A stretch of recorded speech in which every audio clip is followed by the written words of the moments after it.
Who do you think is going to make the 53-man roster? We're going to talk about it. And one of the intriguing elements about that potential 53-man roster, yes, everybody, Trey Lance discussion is back, and we're going to talk about why it makes sense, why it doesn't, and reveal results of a poll I put up on Vikings Wire earlier today and try to figure out where the fan base sits on it as a whole. Welcome to the Real Forno Show. Yes, everybody. Welcome to the Real Forno Show, hosted by Tyler Forness, the managing editor of USA Today's Vikings Wire, writer for the College Football Network, publisher of Substack Run In Shooter, host of The Good, The Bad, and The Hungry on the Voices of Wrestling Podcast Network, as well as a founding member of Vikings First and SKOL. Welcome, ladies and gentlemen, to the Real Forno Show. I am your host, Tyler Forness. With me, as always, is up in the top right corner. His name is producer Dave. Dave, how are you? I am doing good today. Very, very good. It's been a busy day. Got out a podcast, and all is well in Vikings land. Yeah, something like that. And we are going to have a really nice conversation, but let's start off with the Trey Lance stuff. Now, if you haven't been following along, Trey Lance was named quarterback 3 by the San Francisco 49ers today. One, that's absolutely insane to have him behind Brock Purdy. I'm just very annoyed. And I honestly think Kyle Shanahan doesn't understand quarterback play, because if he really understood what potential quarterback play would be, like, he probably wouldn't be in choosing to start Brock Purdy. And that said, somewhat tongue in cheek, somewhat serious. He's obviously an offensive genius, but man, choosing Brock Purdy over a guy with a lot of talent who, when you drafted him, you knew needed reps. You knew he needed to play more than any of these other guys while he was young to get better, because he had limited reps at the position. But the talent was boundless, and that was the appeal. And you have a guy like Josh Allen who needed that too. He played more in college, but he got the reps first 2 years. Third year, came out and was a borderline MVP. And now he's one of the top 5 quarterbacks in football. The idea was to have Lance on a similar path. Well, they didn't play him like at all unless they had to in his rookie year when Jimmy Garoppolo was out for 2 games. Then he broke his ankle last year in just an accident. And then Garoppolo broke his in an accident. So you can't say, oh, it was because he was running. Stuff happens when quarterbacks get tackled. It just is what it is. And then Brock Purdy basically does nothing. And 6 games later, he's automatically the starter. Not, to me, it doesn't make any sense. I don't get it. I just think it's absolutely dumb. And I think the 49ers have absolutely botched everything to do with Trey Lance. And that's where the intrigue comes in, because this guy needs time. He needs to work, and he needs to play football. Because he needs to play football, who's going to be able to give that to him? And that's where some of the difficulty comes in when we're talking about these situations. The Vikings would be able to give it to him in 2024. And that's why some people are just like, well, why would you trade for a guy who's going to be in the last year of his rookie deal? You trade for him if you think he's the guy. If you think he's going to be the guy, it really doesn't matter when you get him. Yeah, you want to be able to maximize a rookie contract. But if you have the guy, who cares? And that's kind of the philosophy here. Nobody really knows what Trey Lance will be, because he's got this boundless potential, and he just needs time under center. He needs to be able to run plays. He needs to be able to read defenses. You can only do so much of that watching film, doing stuff like playing Madden, simulations. You need actual live reps. And if you can give him that, there's a good chance you'll be able to get something out of him. But that's part of the problem. And I don't know if the Vikings should make the move. I would make the move if the price is right. And that's where this comes in with the poll that I put up on Vikings, where I wanted to kind of see where everybody was at and how the fan base felt about it without any inherent bias, because the piece I wrote, it didn't say anything about, oh, I would trade for Lance, anything like that. It was just basic facts. And then what would you give for Lance if you were making the trade? The number one response with 21% of the vote was an early day 3 pick. Now, keep in mind, you can go look at it yourself. There are 8 different selections. 15.79% said I wouldn't trade anything. 13.74% said conditional day 3 pick. 13.45 late day 3 pick. And the one that had the lowest, which I thought was interesting, was a late day 3 pick swap, which is what the Vikings did with Ross Blacklock. They sent a 6, they got Blacklock in the 7th back. So it's the fan base seems to be interested in at least making the move. And I think there's merit to giving it a shot. There's also the flip side of it where it's too risky. You're not getting enough value for it. And he's going to be expensive unless you're going to be able to trade Nick Mullins away. And then Trey Lance is your certified QB2. Then you're going to have like $8 million on backup quarterbacks this year. That's a lot of money to have on the salary cap for a backup quarterback. And it's not like Trey Lance was the first overall pick this year and you're just going to sit. Now he's going to his 3rd year and he needs time to play. And I'm really intrigued to see kind of what that would look like if you were to come here. The real intrigue here, Dave, and I want your take on this. We knew that the Vikings and 49ers had conversations about Trey Lance. And they had them at the combine. But I don't know how much you can read into that, because that 2 teams having trade conversations at the combine is like me calling Dave and talking about trading local bourbons. It happens regularly. It's hard to read into anything because people are just really gauging. So I don't think that this is something that we need to think about. I didn't think the Vikings would be interested until I saw multiple NFL insiders linking the Vikings and Lance again. Now, it's one of 2 scenarios. So put on your tinfoil hat. Let's get a little crazy.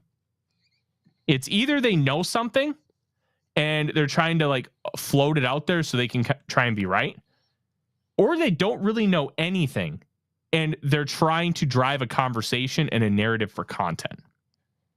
Both have merits to why you should or shouldn't do it. I don't think the Vikings have shown any indication that they have interest in Trey Lance outside of that report from Mike Florio that they had conversations at the combine. And that was back in, I want to say, almost end of April when that report surfaced. I don't know. And this is an entire hypothetical conversation because it's just, there's so many variables here. And especially with the 49ers, Kyle Shanahan said, we would love to have Trey on the team. We had to use 4 quarterbacks last year. It's good to have 3 guys. He's right. But then if they got an offer, would they trade him? How would that work? If a quarterback tears his ACL tomorrow, are they trading for Trey Lance? The Vikings did when Teddy Bridgewater almost lost his leg. They traded for Sam Bradford. They gave up a 1st and a 4th. Who's to say that a team wouldn't give up a 2nd-round pick for Trey Lance to try and make something work when your quarterback goes down and goes kablooey? There's a lot of intrigue there. There's a lot of potential. Teams make panic moves. Rick Spielman did. And you know what? I'll give him credit. It almost worked out until his knee went kablooey. Because that Saints game is a legendary what-if scenario for the Minnesota Vikings. Obviously, the season ended up pretty well. Got the Minneapolis Miracle, made the NFC Championship game. Finish wasn't ideal, but the season was pretty good. Would a team want to do that with Trey Lance? There's too many elements here, and I'm kind of talking in circles a little bit just because of what we're like. There's just so many weird elements. And Patrick in the comments is the logic about Lance not getting a proper chance is like saying we should bring back Nate Stanley because he didn't get a chance. I disagree wholeheartedly. I understand where you're coming from, but to say Lance got a proper chance with everything how they handled him in San Francisco, I think is wrong. I think if he would have really been given a proper chance, you traded away a third and 2 and 3 firsts to go from 12 to 3 to get this guy. And you're going to say after 4 starts and 8 total games played that you're going to start Brock Purdy, who has about as much football talent as I have in my pinky when you talk about NFL quarterbacks. Brock Purdy stinks. The only reason why he looked any good is because of Kyle Shanahan. Trey Lance at least has potential to be legit great. He may never reach it. And I'm not saying he will. I'm not even going to make the argument that he will. But it's inarguable that he doesn't have that potential. And to not give that guy a chance when you have a Super Bowl roster, and the theory is Kyle Shanahan can win with anybody at quarterback. Well, why not give the guy who you invested all this capital in, who has all this potential, the opportunity to learn on the fly and have Kyle Shanahan protect him with his offensive scheme? To me, that doesn't make any sense. And we know he can run. Oh, he can run, but running isn't even the best part of his game. The best part of his game coming out was how well he showed football IQ at such a young age. He was running that complex North Dakota State offense to a T, and he was doing all the checks at the line of scrimmage. He was setting all the protections. He was doing all those things at 19. Like Carson Wentz wasn't doing that at 19. His first year as a starter, he was a redshirt junior. He wasn't even doing that then. Like this kid had a lot of special abilities about him, and I just think it's a really big mistake for them to just give up. You have a loaded roster, run it back, just run it with Lance and see what happens. Brock Purdy's going to get you nowhere. You going to extend Brock Purdy? You think Brock Purdy's the future of your franchise? No. And to me, I know it's the Vikings show, but the whole reason we're talking about Trey Lance is because they're continuing to be linked together. I believe he has a potential to be that guy if he's given the opportunity to be that guy. Just given reps to grow. San Francisco's not giving that to him. Should the Vikings give it to him next year? I don't know. That's a whole nother discussion. But if they do, I think you could have a real gem on your hands. And that's where a lot of this conversation about trading for him comes from. Dave, I just kind of went on a diatribe of almost 10 minutes talking about Lance because I'm incredibly frustrated with how the 49ers have handled this situation. You texted me earlier today when I said we were going to talk about this, and you said he stinks. Verbatim. You said he stinks. What do you think about this? What would you do if you were the Vikings? And if you were to trade for him, what would the capital that you sent back be? Because I will say this. Ben Albright, who's an NFL insider, mentioned on Twitter, or X, whatever you want to call it, that he thinks that the Vikings and 49ers will figure something out, and the Vikings will send a pass rusher back, and there will be draft pick compensation going both ways. As long as it's DJ Wanham, I have no problem. If it's DJ Wanham, I'll celebrate. One, he hasn't proven himself. Obviously, he's had injuries. He broke the ankle early in his career. He hasn't panned out. They haven't used him like I think he could be better utilized. The one thing I do not like about the Trey Lance deal and the trade is he's a first-round draft choice. He comes with a substantial salary attached. It depends on what you consider substantial. It's $5 million this year and $5 million next year.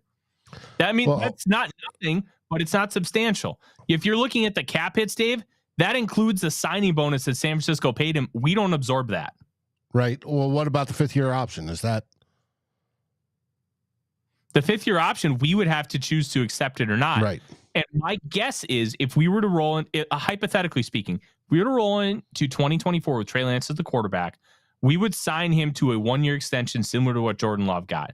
Jordan Love signed a 1-year extension for $22 million, basically about what the 5th-year option was, but he only got $13 million guaranteed. So it gave the Packers a little bit of cushion in case Jordan Love absolutely stinks, and it gave Love more than nothing on the 5th-year option. So Love gets something. The Packers are playing safe and conservative. It makes sense. And I think the Vikings, if they were to choose that path, would do, something very similar. Well, it's possible. Now, when he was coming out of North Dakota State, he has tools. Obviously, a strong arm. Mm-hmm. He's smart. He can run the ball. He could be, the option that Kevin O'Connell would want. And I think Kevin O'Connell would want more than how San Francisco plays football. But I worry that he hasn't seemed to have gotten it in even just the 4 starts and put it online. Now, maybe it's lack of practice. Maybe it's whatever. I worry about that. He may be that bust and that they're just sloughing him off to whoever will take him. But there's been times in this league where that change of venue, suddenly that guy becomes a superstar, right? Mm-hmm. Once he gets to the new team. I don't know. Friend of the show, friend of mine, Beto of Niner Sickness, he's got a show coming on 2 hours after ours at 8 o'clock Central where they're discussing the same thing. They've got Brock is QB1, Sam Darnold is QB2, some guy named Brandon is QB3, and they're looking to trade Trey Lance. So I almost have more faith in Jaron Hall right now than I do in Trey Lance. And it may be because of lack of playing time. He hasn't stayed healthy during his time with the Niners already. And that bothers me. It bothers me with Booth. It's going to bother me with Addison. And it's going to bother me with anybody else that tends to be or appears to be injury prone. And I know injuries. I'm going to fight back on that. It's different if a guy has multiple injuries. Lance has one broken injury. Ankle. Yeah, and that's part of football. If a guy has one, I'm not willing to call him injury prone. If a guy gets a second relatively quickly, like Booth, I think we can have the conversation about injury prone because even though they haven't all happened in the NFL, there's a timeline and a history. I wouldn't even call Danielle Hunter injury prone, and he had 2 season-ending injuries in back-to-back years. Right, and they weren't related. And you've got to get. And when you evaluate injuries, are they related? Did one cause the other? Did somebody break an ankle so they're changing how they put their weight on it? Today, we watched Brian O'Neill in pass blocking drills against the Cardinals. Full on, 100% go, boom, boom, boom. And it looked to me like he was favoring his one leg. Now, does that mean he's not going to be fully recovered and ready to rock and roll and look good? No, it doesn't mean that. He's still, top of the line, top 10 right tackle in this league. But it's that mental thing that I worry about. It's the mental thing with Lewis Cine in his break. But I just haven't seen enough of Lance at the pro level that I've liked. It's, granted, throw out the Chicago game. That was in a monsoon. Anybody's going to look like trash in a monsoon. But I wanted to see more, and I suspected he was developed to be more in San Francisco. It's not like they don't develop good players in San Francisco. That's what he's known for out there. And we just don't see it. So that's why I don't think Lance to Minnesota, even though it's a great story, he's one of us. He grew up in Marshall, right? He went to NDSU. The whole works. It may work out. Yes, he may be the next quarterback of your Minnesota Vikings, taking Kirk Cousins' spot once he retires, or he may not. I don't have the warm fuzzies I normally do when I think about trading for a player. That's, I guess, what I get to. There's nothing that's made me think this kid is special at this level. To me, he sort of reminds me of an Ohio State quarterback. And we all know that Ohio State quarterbacks in college absolutely rock and roll. When they get to the NFL, they usually fall flat on their face. And that's what Trey Lance reminds me of. And so, as part as Dave, I want to stay away. I'd rather see Jaron Hall take that next advanced step. But it's not up to Dave. It's up to Kwesi and whether they get the right deal or not.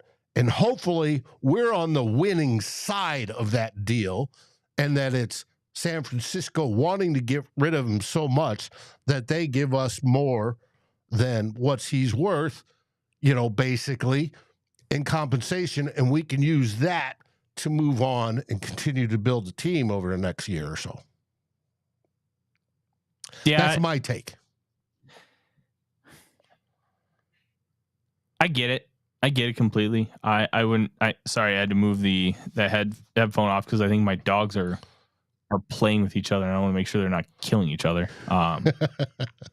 And I think it's one of those things where if you aren't 100% sold on him, where you believe there's a realistic outcome he could reach his potential, you don't make the move.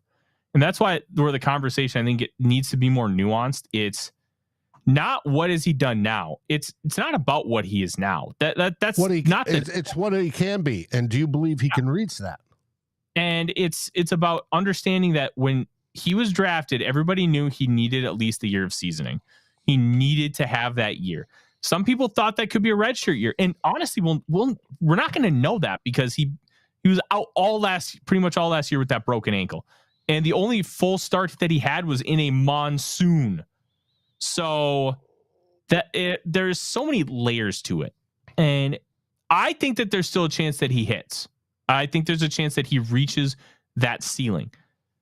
I don't know if I'll ever get that chance, and that's the tough part. I saw somebody opine that, hey, maybe he should just go to the XFL. Honestly, that'd probably be great because he'd get 10 plus games of playing football, and that matters. And then he could come back and go to a camp, compete for a starting job, and maybe then he's fixed. If only the NFL could send players to the XFL. I think that's coming. I can see a team. Well, eventually they want a minor league farm system where they can do just that. But I can see somebody like Tampa Bay being more interested than the Vikings are. That's just me. I don't know. They do like Kyle Trask. They just think that Baker Mayfield's better right now. And I'm very intrigued to see if Baker will ever regain form because he was good. And then he played with that torn labrum in his non-throwing shoulder and kind of screwed everything up. And what we've kind of figured out now that I don't know how much you know about this, Dave, but he's suing his dad because his dad basically set up a company and extorted him out of a lot of money. That sucks. That Baker thought he was investing. It's like between $12 and $18 million. He thought he was giving money to his dad to invest, and his dad like blew it all. And now there's legal proceedings to try and figure out where the money went. And it's really bad and unfortunate for him. But this is why, like, if you're an athlete, it's really hard to trust people with money because the people will screw you. And if I highly recommend the 30 for 30 from ESPN, Broke. It was a lot more prevalent in the 90s and the early 2000s and before than it is now because there's so much more information now. Especially with the internet, but I know a couple people and they pound it into rookies when they come into the league now, which is good. At least try to. It is a great thing. A lot of people have unfortunately learned that lesson. So Adrian Peterson. Yep. I'll mention this, and then Dave, I know you have a read for the people. A lot of some mentions in the chat about Jaren Hall and. Would you take Lance over Hall? That's a very complicated question. And I'll say this. I love Jaren Hall. Jaren Hall does not have the ceiling of Trey Lance. Does Jaren Hall get to his ceiling more likely than Trey Lance gets to his? I think so. And it's about weighing all those questions because that's what it is. You have to try and figure it out based on questions and what your answer to it is. And then you make your decision based off that. You're basically scouting and trying to fill in as many blanks as you can. So it's a very difficult question to answer, but that's kind of where I sit. It's figuring out who is Jaren Hall's likely outcome going to be better than what you think Trey Lance's is. And that will factor in how much compensation you have to give up for Trey Lance. So that's a part of it too. And whatever you figure out, that's what you have to do. And Michael asked me about Jordan Ta'amu. Ta'amu, offensive player of the year in the XFL. I don't think he's anything in the NFL. I just don't think he is. And that's, you would think maybe. We hope to see him Saturday in the fourth quarter. I'm sure we will see him in the fourth quarter, but I don't think he's anything more than maybe a backup in the future. Dave, I'm going to go check on the dogs because they're running around. I want to make sure. Last time I left them downstairs by themselves, one pooped on the floor and they got poop on the wall. So I'm going to go check out and make sure it's good. They sound like 2-year-olds. Well, Odie is a teenager. It's his gotcha day. We got him 1 year ago today. So I know you've got something for the people. I'll let you grab that, and I'm going to go make sure my dogs are not dying. I'll be back in a moment. All right. Hey, everybody. First off, I want to welcome you to the show. I'm seeing T-Bass Aaron, who's sweltering down here with me. But luckily, Aaron, we got rain yesterday. Wasn't it nice? It turned up the humidity level to make it all nice and sweet. We have Mr. Bob Swede, Michael Harrington, Raymond. Of course, my good friend Norsefius. If you notice Norsefius, I'm wearing an old, wrong side, this side, Air Force t-shirt. Anyways, the wonderful, beautiful Miss Mary, my worthless opinion, Bob Swede, and Rhonda, I want to say hi to you, and anybody else that I've missed, and I'm sure I've missed a ton of you, and I apologize. Now, I got a question for you. Would you like to go to the week 1 game and not have to pay for it? Simple question. Would you like to go to a week 1 game with your friends, up to 3 other friends, 4 of you total, and not have to pay for it? Would you like to go to the week 1 game and have tickets worth $1,250 a seat and not have to pay for it? You know what? You can do that. You want to know how? I'll tell you. Whether you're a fan of the Vikings or you have friends of some other horrible team, Lions, Packers, Bears, all you got to do is tell them that Fans First Sports Network is giving away a package of 4 free tickets to the week 1 NFL game of your choice, up to $5,000. They're going to buy those tickets for you. That's $1,250 tickets. That puts you most likely in almost all stadiums close to the 50-yard line in the lower bowl, if that's where you want. That is something. All you got to do to enter, and the rules are simple, is go to contest.fansfirstsports.com. And Fans First Sports, all spelled out, one word, .com, and fill out the appropriate information. That's it. That's all you got to do. Once you've done that, you'll be officially registered to win the 4 free tickets to any week 1 NFL game. So if you're not in the Minneapolis area like me and you want to take a local game, I got a choice of the Texans or the Cowboys if they're playing in town. Blech, big whoop. New Orleans is what, like only like a few hours from you too? No, New Orleans is like 6 or 8 hour drive. Oh, I thought it was. No, it's further than that. Texas is big. And I think it's 8. I think I looked it up once. But you've got your choice of whatever game you want. And obviously, if you're up in the Twin Cities, it's going to be at US Bank Stadium. So all you got to do, again, is go to contest, singular, .fansfirstsports.com and register, and you have a chance to enter that opportunity to get 4 of some of the best tickets in town. That's you, the wife, you, your friends, you, and whoever you want. But you got to get it yourself registered by September 4th, because that's when it's going to end. Again, contest.fansfirstsports.com. I'd love to do it. It'd be great. Hell yeah.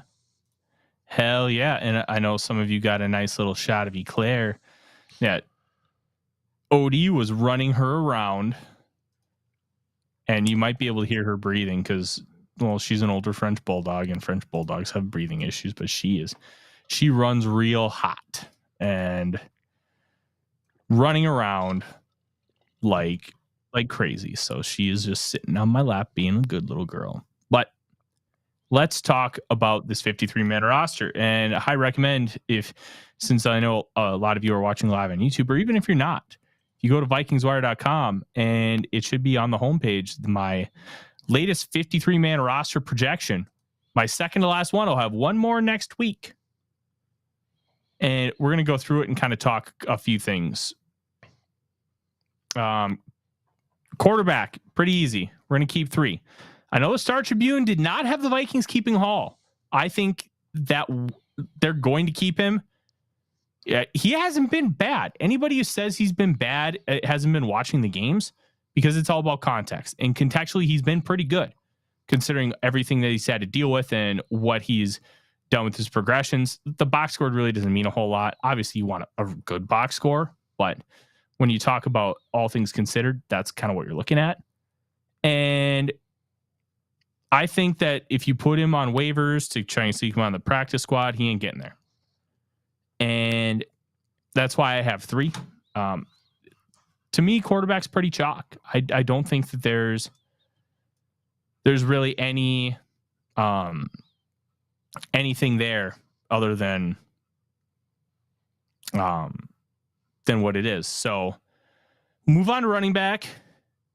I've only have 4. I don't think Dwayne McBride makes the roster. I think it'll be Madison, Chandler, Wongwu, and CJ Ham. McBride hasn't shown enough. And it's really frustrating because I thought he was a pretty dang good prospect coming out of UAB, but he's struggled so much. And a lot of it has to do with the passing game. Some of it has to do with just him in the running game. He just hasn't been good. And you have to take that seriously, especially when it's been consistent over the course of the preseason games. And even in practice, he hasn't been very good. Like, that's a problem. So I think he's going to be a guy that they sneak on in the practice squad. But I will say this as I transition Misty Claire so she gets more comfortable. If Kene Wongwu ends up on PUP, I think McBride makes the roster.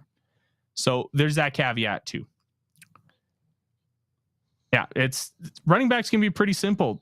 Ty Chandler's running back too, and I've been saying it all off season. So he's the second best running back on the team, and arguably he could be the best by the year's end. We'll see. I have no disagreement there. I just think if you're going to keep an extra running back, if Kene goes to IR, which is a possibility, and I've seen it written. Well, that's what I just said, but I don't think he'll go to IR. I think he'll go to PUP. I think the one you may keep is Dykes. I like what I saw from the young man last week. Our new acquisition, both on punt returns and running the football. That's like a one-game sample size, and I would need to see more to put him on this list, but is somebody I'm 100% keeping my eye on. So it's not a nothing burger. So I will agree there. Wide receiver, I kept 6. Sorry, I only kept 5. This comes with a caveat. Jalen Naylor goes on the PUP list. Okay. So Naylor does not make the final 53, but he is still a member of the Minnesota Vikings. Justin Jefferson, KJ Osborne, Jordan Addison, Jalen Reagor, and Brandon Powell are my 5 wide receivers. And Naylor will obviously be coming back at some point. But he's been out. He hasn't practiced since the first day of training camp. So he was on the rehab field today. I will say this much. If he doesn't come back to practice and you have Powell and Reagor playing this well, there's a non-zero chance that Naylor doesn't make the team. Because it's not like he was coming into this year with a guaranteed roster spot. He was a 6th-round pick last year. You miss all of training camp and guys just ball out, that can be sayonara. So I'm not going to sit here and claim that that's what's going to happen, but it could. Just something to be prepared for. Tristan Jackson, I think, ends up on the practice squad. He's had a really good camp as well. Tight end, I shrunk it down to 3. I just think there's too many inconsistencies from Nick Muse to get him on the roster, but I think they'll call him up a few times. TJ Hawkinson, Josh Oliver, Johnny Munt. Considering how much we're going to use CJ Ham, I don't think you need 4 tight ends, but you could. If you really like 4, you could absolutely keep 4. So that's where I agree with you. I put Muse purposely on the thumbnail today, but I think Muse will be released. And if somebody picks him up, good for Muse. Good for Nick Muse. If somebody doesn't, he goes to the practice squad. And good for Nick Muse. And we may call him up later if somebody gets hurt. That's fine. And he's had a great camp. But I don't see them keeping 4 tight ends and CJ Ham. Because CJ Ham in a pinch could be your 4th tight end. Quasi. Not as a tight end blocker, but as an H-back type. Let's go to offensive line. I have 9, and this is a little different because I did not keep Austin Schlottman or Josh Sokol, but I may end up changing my mind at a later date. Your starters, Darisaw, Cleveland, Bradbury, Ingram, O'Neal.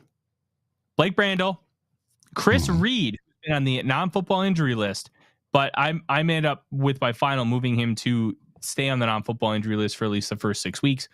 Oli Udoh and Vidarian Lowe. There's been some discussion about cutting Oli Udoh. He's had a little bit of a rough preseason, but I'll say this. It'll double the cap hit to get rid of Oli Udoh because he's on a unique contract. If you draft a guy on day 3 and you end up keeping him the next year, you can sign one guy a year to this unique deal. And they had Rashad Hill on this contract at one point.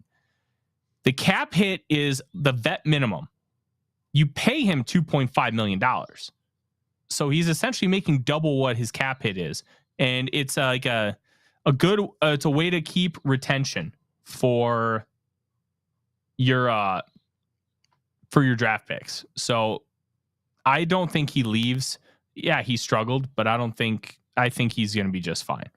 As you can see, little Missy Claire sitting up. She wants to get down, but Odie will kill her. Not literally, but yeah. Defensive line. This is not edge rushers. This is defensive line. I have 6.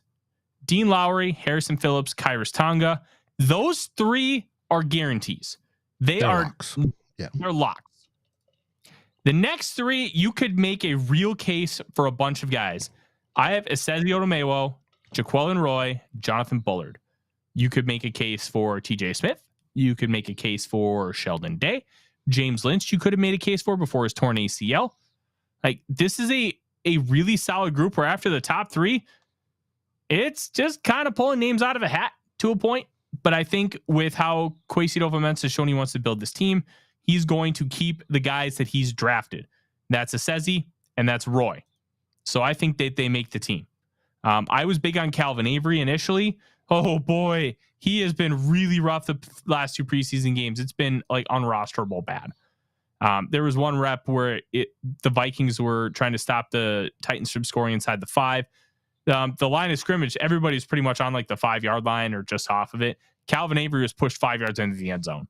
It was not good. Oh, Eclair, you farted. Gross. She's got really, really quality food, but it's sardine based. So, oh boy, are they stinky. All right. Edge rusher. I kept 5, and this could change. I based on what I saw in training for Lance. Yes. Yeah. Well, this could change even outside of that. Danielle Hunter, Marcus Davenport, DJ Wanham, Patrick Jones II, and Luigi Villain. Andre Carter, I don't know if he makes the final 53.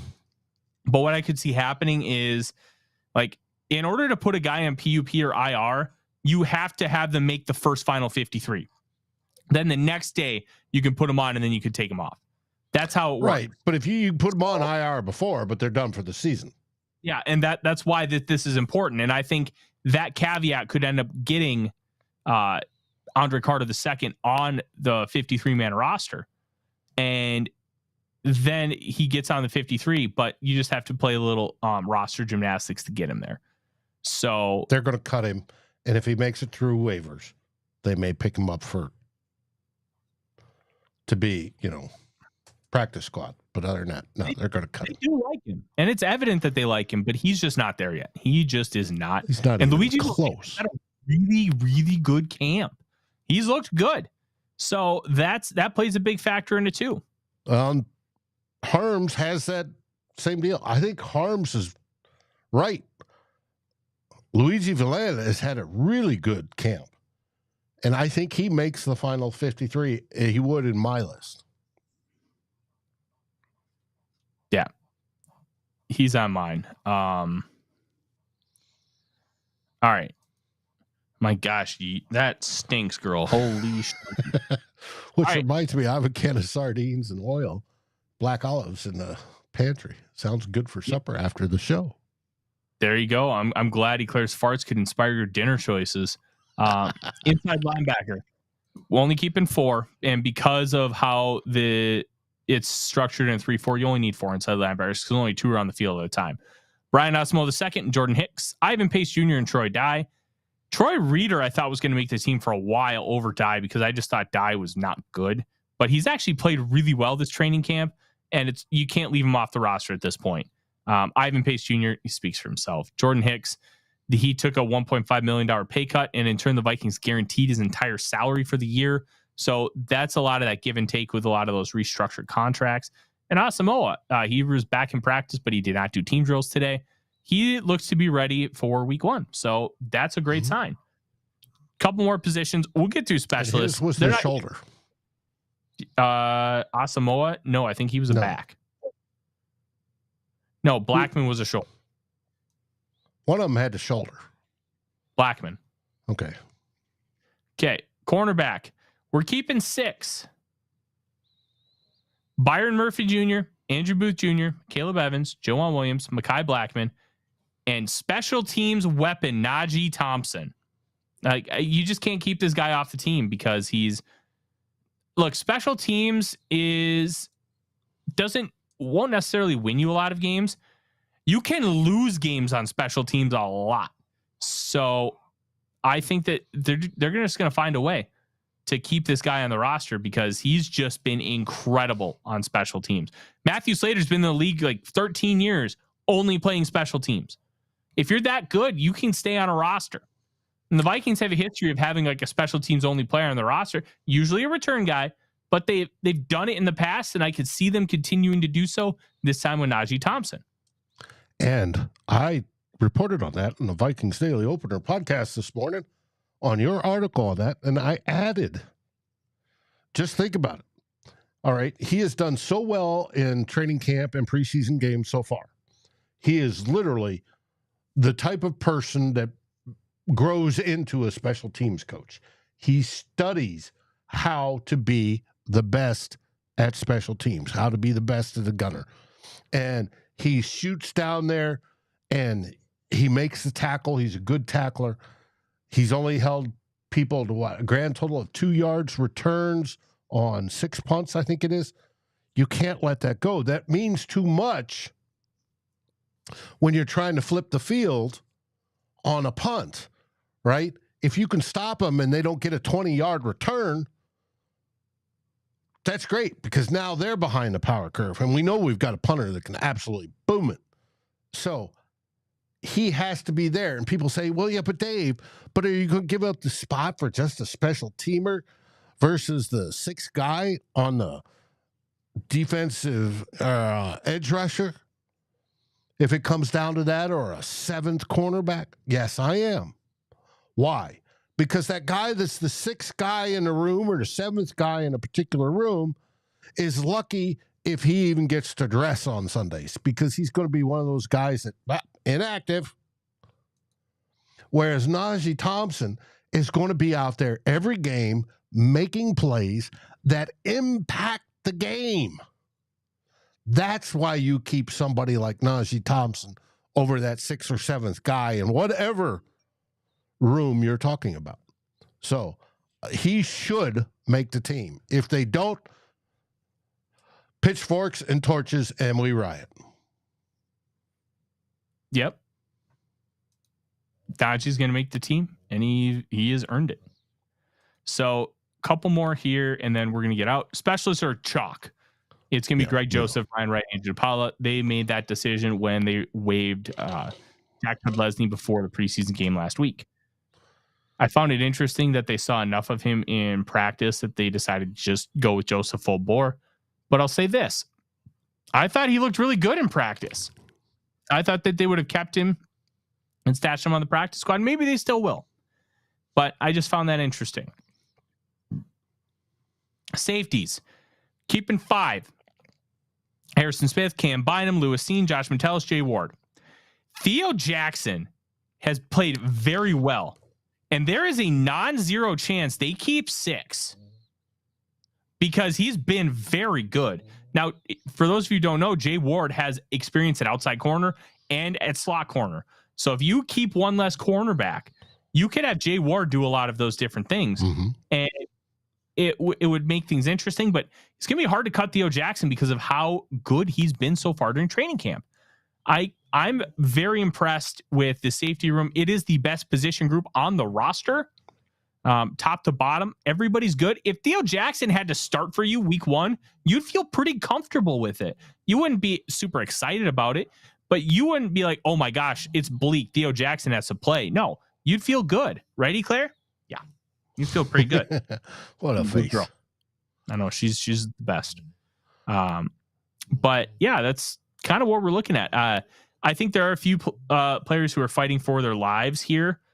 One of them, Dwayne McBride. We'll kind of do a quick rundown, and then we're going to head out for the night.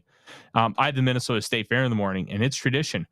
We show up at open, and we stay until we can't go anymore. And because of the heat advisory tomorrow, it's supposed to feel like mid-90s. We may leave early, but we always go multiple times, and so it's fine. Surly is smart enough. Not that they sponsor us, even though we'd love them to. They're smart enough to put out a map where you can get all your regular Surleys and then your fair-only Surleys. And that, folks, is great marketing. Mm-hmm. You enjoy. Right. Run through a few guys who are firmly on the bubble and need really good weeks to potentially make the roster. We talked about Dwayne McBride. We talked about Tristan Jackson. We talked about Nick Muse. I think those 3 guys are all in the bubble. I think Austin Schlottman and Josh SKOL, even though I didn't have either of them on my final 53, I think they're both firmly on the bubble. One of them stays and one of them goes probably. Well, who's your backup center? Right now I have Chris Reed, but he may not end up making that move Schlottman into that spot. Mm-hmm.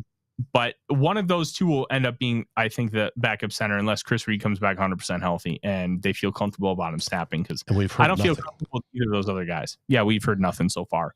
Outside of that on the offensive line, I don't think anybody else really has a chance. It's pretty chalk there. And defensive line, we talked about them. Pretty much everybody after the top 3, they're fighting for a roster spot. If it could go any which way, I wouldn't be too surprised, except if both Odomewol and Jaquel and Roy got cut. Then I'd be surprised. Andre Carter and Luigi Villain are fighting for that final roster spot, as is that final linebacker spot. Troy Dye, I think, sealed it up, but Troy Reeder still has a chance. Abraham Beauplan had a really good first week, did not play very well last week. Cornerback, Joanne Williams, I think, is on the bubble, but I think he's going to make the team unless you have Tay Gowan just absolutely balling out like crazy. Odie, what are you doing? He's chewing on something. I can see it. Odie. You can feel it, the force. Yep, I know when he is chewing. And safety, it's pretty much just Theo Jackson. I don't think anybody's getting cut from that room. I thought Metellus for a while, but then the Vikings told me that they like Metellus more than I did. So I had to readjust my line of thinking. But that's the show. We're going to be back. Dave is obviously going to be back on Sunday with 2 old bloggers. I'm going to be back Monday, and we're going to do our final 53-man roster prediction, kind of wrap up training camp of the preseason. And then we may not have a live show Wednesday, or we may do one Tuesday. Dave and I will have to have a production meeting because I I have a lot of stuff going on this week, and then I'm going to be in the clear, and we're not going to really have to do any more reschedules unless we unfortunately have another family member pass away. So I'm not wishing for that. God forbid. Absolutely. But we'll have 2 shows for you next week for sure. And as always, 2 old bloggers and everything that we do on the podcast side as well. We're going to have a lot of fun. There will be 2 of us on 2 old bloggers. Whether it's Darren or not, and I hope it is, we'll find out. Yep. And with that, I want to remind everybody, 4 free tickets, up to $5,000 worth. That's $1,250 tickets. All you got to do is go over to contest.fansfirstsports.com and fill out whatever form it is, and you get the chance. Unfortunately, we that work for Fans First Sports Network are not eligible, but you are, so go take advantage of that. Yes, absolutely. Please go take advantage of that. With that, from Odie and Claire, I'm Tyler. He's Dave. SKOL Vikings, baby. SKOL Vikings. Like, subscribe, and ring the bell to get notifications. It helps us grow this community that we all love, our Minnesota Vikings. And on behalf of Tyler Forness and myself, Dave Stefano, thank you so dearly for watching The Real Forno Show. SKOL, everyone.